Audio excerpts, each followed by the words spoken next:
नमस्कार, आपके साथ मैं हर्षा शर्मा और आप देख रहे हैं इंडिया न्यूज। बात पाकिस्तान की, जहां पर खैबर में मस्जिद में धमाका हुआ है।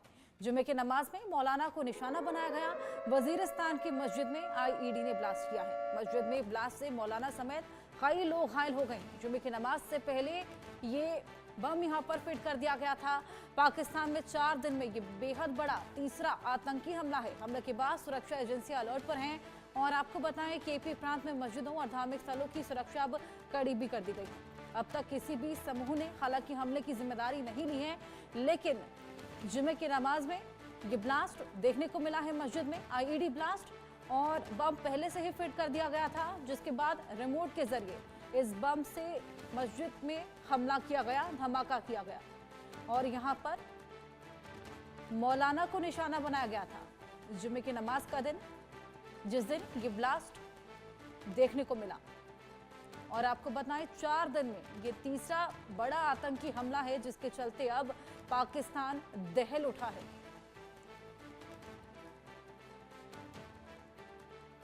वजीरिस्तान की मस्जिद, जहां पर ये आईईडी का ब्लास्ट और इसी तरीके से केपी की मस्जिदों पर लगातार हमला किया जा रहा है और चौथे दिन में ये तीसरा बड़ा आतंकी हमला है। केपी की मस्जिद, जिस पर हमला कब हुआ ये बताने की कोशिश करेंगे। फरवरी 2024 नौशेरा जिला में आत्मघाती हमला हुआ था। वहीं दारुल उलूम हकानिया मदरसा में हमला हुआ था। हमले में जेयूआई नेता समेत 6 लोगों की मौत हो गई थी। वहीं विस्फोट में 15 से ज्यादा लोग घायल भी हुए थे।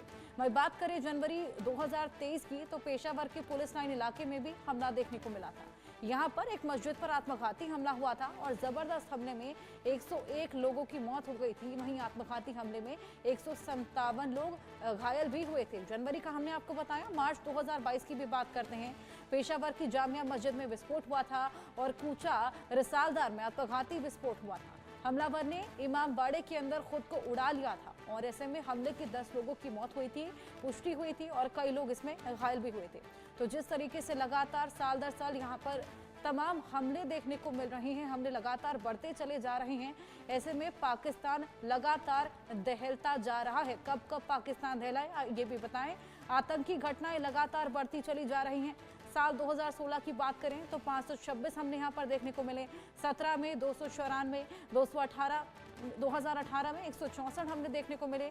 2019 में 136 हमले। 2020 की बात करें 193 हमले यहाँ पर देखने को मिले। आप देखिए किस तरीके से ये लगातार एस्केलेट होते चले गए। 2021 में 268, 2022 में 365, 2023 में 527 और 2024 में सबसे ज्यादा 1100 हमले। वही 2025 जिसकी अभी शुरुआत ही हुई है, 65 आतंकवादी हमले यहाँ पर अभी तक देखने को मिले हैं। 2024 में 1100 हमले और ये लगातार एस्केलेट होते चले गए। ऐसे में ये जो हमले हैं यहाँ पर, इसके चलते पाकिस्तान लगातार दहल उठा है। कल के मस्जिद में भी हमने देखा, जुमे की नमाज के दौरान जिस तरीके से हमला हुआ था।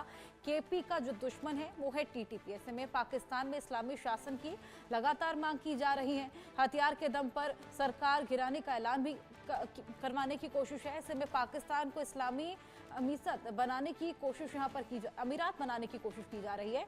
अफगानिस्तान की तर्ज पर चाहता है इस्लामिक अमीरात। ऐसे में पाकिस्तान के खिलाफ टीटीपी ने जिहाद का ऐलान भी कर दिया है और हमने देखा जिस तरीके से पाकिस्तान अभी पीछे भी दोहरी मार झेल रहा था। एक तरफ टीटीपी हमला कर रहा था, एक तरफ बीएलए ने ट्रेन को हाईजैक कर लिया था, जिसके चलते पाकिस्तान में लगातार आतंकी हमले बढ़ते चले जा रहे हैं। हमारे साथ निपुण आलम बयान, विदेशी मामलों के जानकार जुड़ गए हैं। जावेद हुसैन जो कि पाकिस्तानी पत्रकार हैं, वो भी जुड़ गए हैं। सबसे पहले जावेद, मैं आपके पास ही आऊंगी। देखिए, आंकड़ों के जरिए हमने समझाने की कोशिश की जिस तरीके से पाकिस्तान में आतंकी गतिविधियां लगातार बढ़ती चली जा रही हैं। ऐसे में पाकिस्तान को आतंकवाद का पनाहगाह कहा जाता है और खुद अब वही आतंकवाद यहां पाकिस्तान को खाने को दौड़ रहा है। 1100 हमले यहां पर 2024 में हुए थे। 1100, आप अंदाजा लगा सकते हैं कि कितनी ज्यादा आतंकवादी गतिविधियां यहां पर साल दर साल बढ़ती चली जा रही हैं। जी आशा, सबसे पहले तो आपका शुक्रिया कि आपने मुझे इनवाइट किया और बिल्कुल मैंने आपकी सारी रिपोर्ट सुनी है। मोस्टली आपकी रिपोर्ट जो है वो बिल्कुल ठीक है, इसमें कोई शक नहीं है। लेकिन इसमें एक दो चीजें मैं ऐड करना चाहूंगा कि जहां पर इस तरह हमले हो रहे हैं, हमलों की शिद्दत में इजाफा हो रहा है और जो आपने बताया वहाँ ये भी जो फैक्ट्स एंड फिगर है इनकी भी बहुत अहमियत है कि इस साल जनवरी का जो महीना गुजरा है उसमें 185 दहशतगर्द हलाक किए गए और उसके बाद फरवरी में 156 दहशतगर्द इनको हलाक किया गया। तो ये भी है। और रोज की बुनियाद पर 180 कॉम्बिंग जो होते हैं हमारे ऑपरेशन में उनके खिलाफ हो रहे हैं। तो ये बात ठीक है कि बहुत ज्यादा जो है इनके हमलों में शिद्दत आई है, बहुत ज्यादा इंटेंसिटी आई है, लेकिन इसका जवाब भी उसी अंदाज से दिया जा रहा है। और ये बात हुई है कि ये सब कुछ आज से नहीं चल रहा, ये पिछले 2 साल से चल रहा है। और सबसे अहम बात ये है कि ये मैंने कल भी एक शो में कहा था, टीटीपी के हजारों ऐसे जंगजू हैं जिनको अफगानिस्तान के अंदर सेफ हेवन्स मिले हैं, उनको बकायदा उनकी फाइनेंसिंग की जाती है। इसी तरह अगर आप बीएलए की बात करें, 70,000 जो उनके बागी हैं वो अफगानिस्तान के अंदर है। तो ये ऐसा नहीं है कि ये सब कुछ यहाँ पे हमारी वादियों के अंदर होते हैं, घाटियों के अंदर होते हैं, एकदम सामने आते हैं, अटैक करते हैं और उसके बाद इस तरह का मतलब बलवा हो जाता है। ये पीछे भाग भी जाते हैं। तो ये इशू है मेन हमारा। जो वही चीज है जो मैंने कई दफा आपके शोज में कहा है कि अफगानिस्तान की जो हुकूमत है, जब तक उनकी सपोर्ट, उनकी छतर छाया इनके ऊपर है, तब तब तक ये जो मसला है ना ये ऐसे ही रहेगा। और अभी जो हाल ही में इतना बड़ा आपके सामने इंसिडेंट हुआ है जाफर एक्सप्रेस का, तो उसके भी जो ताने बाने ऑब्वियसली वो अफगानिस्तान के सूबे नैमरोज से मिलते हैं। और कल जो हमारे डीजी आईएसपीआर की प्रेस टॉक हुई, उन्होंने वाज़ेह बताया, हर चीज की उन्होंने तफसील बताई, ऑपरेशन कैसे कंडक्ट किया गया, किस तरह से हमने हॉस्टेजेस को उसमें से छुड़वा दिया। अभी जो कि आपने स्टार्ट किया, जो हमारी मस्जिद में ब्लास्ट हुआ है, और उसमें जो है ये असल में साउथ वजीरिस्तान का इलाका है जहां पर मौलाना अब्दुल्ला है, उनका ताल्लुक जेयूआई से है, उन पर अटैक किया गया था। ये भी इनकी एक पॉलिसी है कि ऐसे जितने भी हमारे मजहबी उलमा है उनको भी टारगेट किया जाए, जो अमन की बात करते हैं, जो कि मसालियत की बात करते हैं। तो ये इसी तरह का एक ना इनका नैरेटिव जा रहा है। और मैं समझता हूँ कि ठीक है, मैं उस इंटेंसिटी से इनकार नहीं कर रहा जो आपने भी कहा कि हमलों की शिद्दत में जरूर इजाफा हुआ, लेकिन जवाब देने की भरपूर कोशिश की जा रही है। हुसैन, मस्जिद में जो धमाका हुआ था अभी तक ये नहीं पता लग पाया है कि उसकी जिम्मेदारी किसने ली है। कुछ आपको इसकी जानकारी हो? अभी तक इस बारे में जो है कोई ऐसे क्लेम्स सामने आए नहीं है, लेकिन इस बारे में जो हम अभी क्या सराइयां इस तरह की हो सकती हैं कि ये वही एलिमेंट्स हैं जो नहीं चाहते कि तालिबान और जो हमारी हुकूमत है उसके बीच में किसी किस्म की भी रिकॉन्सिलेशन हो। क्योंकि मैं आपको बताऊं, ये जो हमारे इलाके हैं ना, आप उसमें खैबर पख्तूनख्वा के इलाके देख लें, यहाँ पे जो इस तरह के उलमा होते हैं इनका बड़ा अहम होता है रोल। इनको वहां पर भी एहतराम हासिल होता है, इनको हमारे यहाँ भी होता है। और ये जंगजुओं के बीच में जो है ये इस तरह जो अमन होता है उसको इंक्रीज कर सकते हैं, आपस में रिकॉन्सिलेशन जो है उसको आगे लेके जा सकते हैं। इसलिए इनकी भी टारगेट किलिंग करने की कोशिश की जा रही है। बिल्कुल, निपुण भी हमारे साथ जुड़े हुए हैं। निपुण, अभी तो साल की शुरुआत ही हुई है, ऐसे में हमने जाफर एक्सप्रेस का हमला भी देख लिया और हमने आत्मघाती तमाम हमले यहाँ पर देख लिए हैं, और अब मस्जिद का हमला, तमाम हमले यहाँ पर लगातार बढ़ते चले जा रहे हैं। ऐसे में पाकिस्तान का लाजमी है दहल उठना। हाँ, देखिए अर्शद जी बिल्कुल सही है। और अभी मैं जावेद भाई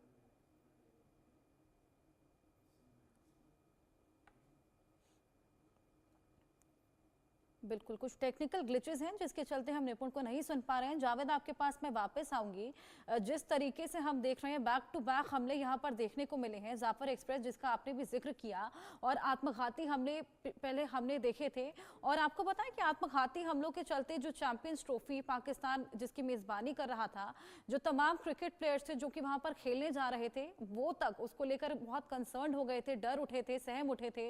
ऐसे में आप लोग तो वहां पर रह रहे हैं, आप लोगों के लिए कितना मुश्किल हो जाता होगा इस तरह के हमले लगातार बैक टू बैक वहां पर देखना?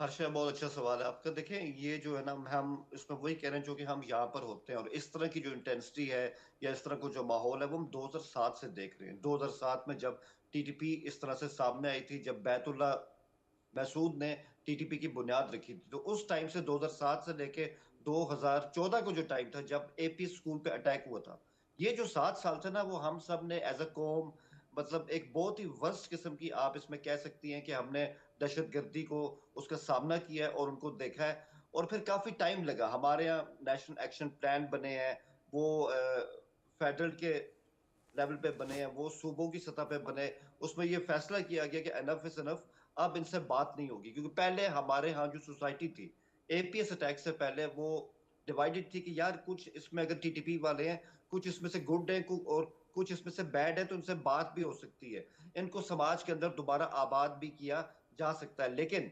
2014 के बाद ये डिबेट बिल्कुल खत्म हो गई कि जो मासूम बच्चे हैं उन पर अगर वो दया नहीं कर सकते, उन पर अगर वो गोलियां चला सकते हैं, इनके साथ तो कोई बात नहीं हो सकती। और मैं समझता हूँ एक वेकअप कॉल जो थी हमारे लिए वो थी एज अ नेशन, और एक वेकअप कॉल थी जो अभी जाफर एक्सप्रेस का हुआ है कि हमें और ज्यादा अपने अंदर डेप्थ लाने की जरूरत है, और हमें और ज्यादा ना सिर्फ हमारी सरहदों के अंदर बल्कि सरहदों के पार भी जो कि अफगानिस्तान से हो रहा है, उनको भी जवाब देने की बहुत अहम जरूरत है इस वक्त। बिल्कुल जावेद, और यहाँ पर लगातार पाकिस्तान को अमीरात बनाने की कोशिशें भी की जा रही हैं, ऐसा क्यों? ये माइंडसेट की जंग है अर्षा, बिल्कुल वही जो आपने बात की बिल्कुल सही है। अफगानिस्तान का जो माहौल है, जो हमने 90s में देखा, और अब जब ये 2021 के बाद आए हैं, तालिबान अब आपके सामने है। वहां पे देखिए तालिबान के अंदर भी इस वक्त डिवाइड हो गई है कि हमें ऐसा समाज नहीं चाहिए जहां पे जो बच्चियां हैं, जो औरतें हैं, वो स्कूल ना जा सके, जहां हमारे जो छोटे बच्चे हैं उनको पोलियो के कतरे ना आप इस तरह से दें। ये क्या मजाक है? इस यही वजह है कि तालिबान के जो अहम लीडर हैं सिराज हक्कानी, वो वहां से अफगानिस्तान से फरार हो चुके हैं। और जो तालिबान के मुल्ला अखवंद है, जो इस टाइम उनके सबसे बड़े लीडर हैं, उन्होंने उनके ऊपर हेड मनी रख दी है। यही जो एक रॉन्ग, आप उसको कह सकती कि रॉन्ग ब्रांड ऑफ शरिया है, इसको ये हमारे केपीके के अंदर लागू करने की कोशिश करते हैं, और इसको हम ऐसे होने नहीं देंगे। हमारी जो सोसाइटी है बहुत ही ज्यादा वाइब्रेंट है, और इसमें बहुत ज्यादा रेजिलियंस भी है। बिल्कुल निपुण अब हमारे साथ वापस जुड़ चले हैं। निपुण, जिस तरीके से लगातार ये हमले यहाँ पर देखने को मिल रहे हैं, ऐसे में लाजमी है पाकिस्तान का दहल उठना। हर्षा जी देखिए, मैं जावेद भाई को पहले भी सुन रहा था, अभी भी जावेद भाई बोल रहे थे। देखिए, पाकिस्तान की सबसे बड़ी प्रॉब्लम क्या रही है, इन्होंने हमेशा दूसरे देश को ही दोषारोपण किया है, कभी भी अपनी गिरबान में झांकने की कोशिश नहीं की। भाई समस्याएं तो हमारे यहाँ भी थी हर्षा जी, चाहे वो नॉर्थ ईस्ट में रही हो, चाहे आपका नक्सलाइट प्रॉब्लम रही हो। हमने तो उसको अपने मेजर स्टेप हमने लिए, अपने रिफॉर्म्स किए, उनके माध्यम से हमने सारी प्रॉब्लम्स को सॉर्ट आउट किया, चाहे वो कश्मीर में क्यों ना हो। क्या भारत में आज आपको इस प्रकार की घटनाएं जो पहले कभी हुआ करती सुनने को मिलती हैं? नहीं। रीजन क्या था कि हमने दोषारोपण नहीं किया, हमने पॉलिसी मेजर्स लिए, रिफॉर्म्स किए, उसको सॉर्ट आउट किया। लेकिन पाकिस्तान के साथ दिक्कत क्या हो रही है? अफगानिस्तान अफगानिस्तान। भाई अफगानिस्तान के साथ आपके रिश्ते खराब हुए तो किसने किए? आपने किए। तालिबान को तो लेकर आप हमेशा 96 से 2001 तक का जब दौर रहा, तो आप तो मानते थे कि तालिबान वही करेगा जो हम करेंगे, हम कहेंगे। जब 2021 में तालिबान आया तब भी पाकिस्तान सेलिब्रेशन कर रहा था कि अब तो हमको क्या हो गया है कि अफगानिस्तान के अंदर स्ट्रेटजिकल डेप्थ मिल गया है, हम स्ट्रेटजिकल काफी स्ट्रांग हो गए हैं। और आज हम कह रहे हैं कि चाहे वो बलूचिस्तान में घटनाएं हो रही हैं, आप देखिए, या तो हमने कभी फिल्मों में सुना था कि इस प्रकार की ट्रेन हाईजैक्स होंगी, और जो ये हमले हो रहे हैं अभी, जो मस्जिद में हुआ पिछले हफ्ते, इसी ग्रुप्स का जो भी ये संगठन है, इस ग्रुप के मदरसे में भी आपका पिछले महीने अटैक हुआ था। ये अटैक जो होते हैं ये दिखाते हैं कि पाकिस्तान की जो सोसाइटी है उसमें किस प्रकार से क्या है, डिविजन्स हैं। ये भले कितनी बात कहें अफगानिस्तान तमाम तरह की बातें, लेकिन क्या है कि पाकिस्तान के अंदर बहुत सारे क्या हैं, फिरके हैं।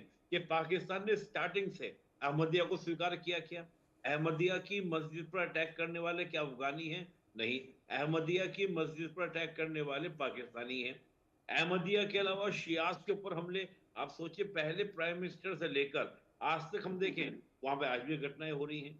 तो मैं समझता हूं कि जावेद भाई जो बात कर रहे थे, एक वाइब्रेंट सोसाइटी है, ये तो पाकिस्तान कह ही नहीं सकता इस बात को। तो इस बात को किस बेस पर आप कह पा रहे हैं कि वाइब्रेंट सोसाइटी है? आपका पंजाब के अलावा क्या कोई बलूचिस्तान में कभी ऐसा हुआ कि वहां पे पीस एस्टेब्लिशमेंट रहा हो, शांति रही हो? शांति एक ही शर्त पे आ सकती है कि जब आप वहां के लोगों की वॉइस को सुनेंगे, आप उनको धमकाने या उनके ऊपर देशद्रोही तमाम तरह के आरोप लगाने की बजाय उनके साथ बैठकर उनकी मांग को क्या करें, सॉर्ट आउट करेंगे। आप तो बल्कि क्या करते हैं कि उन लोगों को यूज करने का प्रयास करते हैं। आपने क्या पूछा बलूचिस्तान के लोगों से कि हम सी पैक बना लें या ना बना लें? वहां के लोगों की राय मशवरा की? नहीं किया आपने। आपने चीन को लाके बिठा दिया। कभी आप अमेरिका के का तलवार बनकर अमेरिका के पक्ष में आकर आप अफगानिस्तान में अटैक करना शुरू कर देते हैं। खुद परवेज मुशर्रफ अपनी किताब में लिखते हैं कि we don't have any choice, हमारे पास कोई विकल्प नहीं था। और आप खैबर पख्तूनख्वा से बलूचिस्तान के अड्डों का इस्तेमाल करते हैं अफगानिस्तान में अटैक करने पर, तो अफगानी क्यों आप पर अटैक नहीं करेंगे? डोरन लाइन अफगान आपको मानने को तैयार नहीं है। आप आज तक 1947 से लेके आज तक आप अफगानियों को इस बात पर राजी नहीं करा पाए कि हमारा इंटरनेशनल बॉर्डर क्या होगा। मेन दैट आप सोचिए, भारत से आपके रिश्ते खराब, आपके अफगानिस्तान से रिश्ते खराब, आप हैं क्यों? इस बात का विचार कीजिए। आपको क्या करना चाहिए था भाई? नेशन बिल्डिंग करने के बाद ये तो आपकी जिम्मेदारी थी कि दोनों तरफ से आपको बेटर रिलेशन बनाने थे। दो ही पड़ोसी, दोनों से रिश्ते खराब है, तो ये रिश्ते ठीक करने का प्रयास किसको होना चाहिए था? तो मैं कहूंगा आज भले पाकिस्तान कुछ भी कहे, जावेद भाई तो कहेंगे ही, पाकिस्तानी पत्रकार हैं, इन्हें वहां पे रहना है ज्यादा। अगर अपने अगेंस्ट बोलेंगे तो हो सकता है सेना इनको उठा के न ले जाए। मैं समझ सकता हूँ कि उनके साथ स्थिति क्या है। और जो right to vote, right to voice, वो क्या स्थिति है, आई नो वेरी वेल कि वो आगे पत्रकारों का क्या इतिहास रहा है। लेकिन मैं कहूँगा जावेद भाई थोड़ा सा आईना दिखाने की कोशिश कीजिए अपनी सरकारों को। नहीं तो ऐसा ना हो आज से 2 4 5 साल के अंदर हमें फिर एक और 1971 देखने को मिल जाए। बिल्कुल जावेद, यहाँ पर निपुण जी ने बेहद अच्छे पॉइंट्स रेज किए हैं। साथ ही उन्होंने जो एक बात कही है कि दूसरे देशों को जो दोषारोपण करने की आदत है पाकिस्तान की, कुछ ऐसा ही हमने देखा जब जाफर एक्सप्रेस वाला हादसा हुआ था तो भारत का नाम उस पर इंटरवीन कर दिया गया था बेवजह। जब अफगानिस्तान खुद कह रहा है, बीएलए खुद कह रहा है कि हम इसके जिम्मेदार हैं, उसके बावजूद यहाँ पर भारत का नाम बीच में ले आना, ये जो समस्या है पाकिस्तान की, ये कैसे हल होगी? देखिए हर्षा, मैंने अभी निपुण की बात सुनी तो एक तो मैं ये बात कहूंगा, क्योंकि उनकी जो बातें ना, उन्होंने इस टॉपिक का पूरा कैनवस बहुत ज्यादा वसी कर दिया। इतना तो टाइम भी नहीं कि उस पर अभी सारी बात हो, लेकिन फिर भी मैं वन लाइनर देके उसका अपना जो है अपना रिस्पॉन्ड दूंगा। पहली बात तो जो आपने भी कहा ना, अफगानिस्तान की हुकूमत ने अभी तक नहीं माना कि ये जाफर एक्सप्रेस का हमने किया। वो तो अभी तक इसको डिनाई कर रहे हैं, लेकिन ऑब्वियसली जब हमारी आर्मी के पास और हमारी हुकूमत के पास जो इंटरनेट उसके मुताबिक चीजें सामने आई हैं, उनके जो सैटेलाइट फोन्स थे उनके जरिए उनकी कॉल्स ट्रेस हुई हैं, तो इसमें कोई शक नहीं कि ये चीज अफगानिस्तान से ही हुई है। दूसरी बात, उन्होंने बहुत अच्छी बात की कि जी पाकिस्तान को चाहिए था कि अपने ताल्लुकात इंडिया से अच्छा रखता, अफगानिस्तान से अच्छा रखता। तो इंडिया से ताल्लुकात अच्छे रखने की जिम्मेदारी सिर्फ हमारी नहीं, वो इंडिया की भी थी। अभी हमारा वो टॉपिक नहीं, ना इतना टाइम है उस पर, मैं अभी इतनी बात नहीं करूंगा। लेकिन मैं आपको ये बताऊं कि अफगानिस्तान आप लकी हैं, निपुण भाई, आप बहुत लकी हैं कि आपका अफगानिस्तान से बॉर्डर नहीं मिलता। ना आपने 79 में उनको झेला है, ना 2001 में झेला, और ना अब झेल रहे हैं। तो आपके लिए तो एक उनका गुडी गुडी फैक्टर है, इट्स ओके, वो ऐसी कोई बात नहीं है।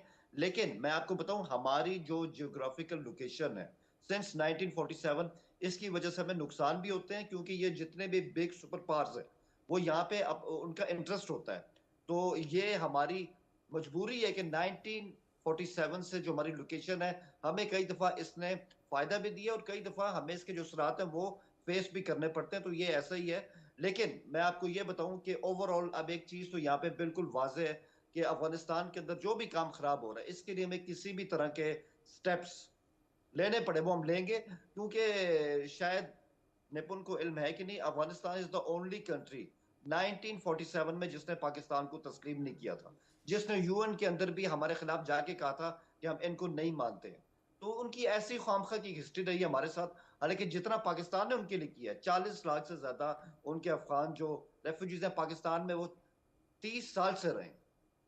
तो आप खुद इसका अंदाजा कर सकते हैं कि अफगानिस्तान ने कभी भी इन चीजों को सही तरह से देखा नहीं है। लेकिन एक बात सही है, निपुण की एक बात से तो मैं एग्री करता हूं कि अब वक्त आ गया और हमने ये फैसला कर लिया कि अफगानिस्तान में किसी एक जो ग्रुप है उसकी टोकरी में अंडे नहीं डालने। अब शुमाली इत्तेहाद के साथ भी ताल्लुकात बेहतर होने चाहिए।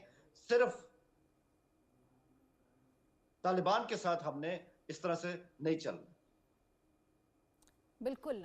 निपुण, जावेद को आपने सुना, कुछ आप ऐड करना चाहें? मैं एक बात तो ये कहूंगा, देखिए इन्होंने कहा भारत को ताल्लुक अच्छे करने चाहिए थे। अभी मैंने अपनी स्टार्टिंग की, जावेद भाई मैंने 2 3 बार बोला, जावेद भाई बोला।